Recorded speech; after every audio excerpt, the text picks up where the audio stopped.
നമസ്തേ, ഞാൻ ജയകുമാർ ശർമ്മ. പലർക്കും ഈ വെള്ളിയാഴ്ച ഭയങ്കര ഭയമാണ്. അതിന്റെ കാരണം വെള്ളിയാഴ്ച പോയാൽ പല കാര്യവും നടക്കില്ല എന്നുള്ളതാണ്. പക്ഷെ വെള്ളിയാഴ്ച ശുക്രന്റെ ഹോരാദിനമാണ്.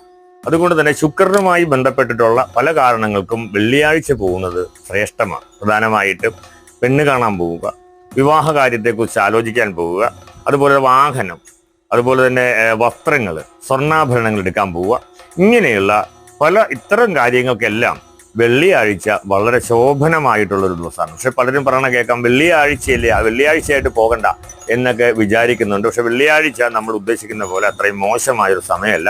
വെള്ളിയാഴ്ചക്ക് ഈ പറയുന്ന ആഡംബരങ്ങൾ, വസ്ത്രങ്ങൾ, അങ്ങനെയുള്ള സ്ത്രീ വിഷയങ്ങൾ, ഇങ്ങനെയുള്ള കാര്യങ്ങൾക്കൊക്കെ തന്നെ വെള്ളിയാഴ്ച പോകുന്നത് വളരെ ശ്രേഷ്ഠകരമായിരിക്കും. പ്രത്യേകിച്ച് പെണ്ണ് കാണാനോ സ്ത്രീ കല്യാണക്കാരെയും സംസാരിക്കാനൊക്കെ പോവുകയാണെന്നുണ്ടെങ്കിൽ തീർച്ചയായും നിങ്ങൾ വെള്ളിയാഴ്ച തിരഞ്ഞെടുക്കുകയാണെങ്കിൽ അത് പൂർണ്ണമായി നിങ്ങൾക്ക് ശുഭപ്രതീക്ഷയിലേക്ക്, ശുഭാപ്തി വിശ്വാസത്തിലേക്ക് എത്തും.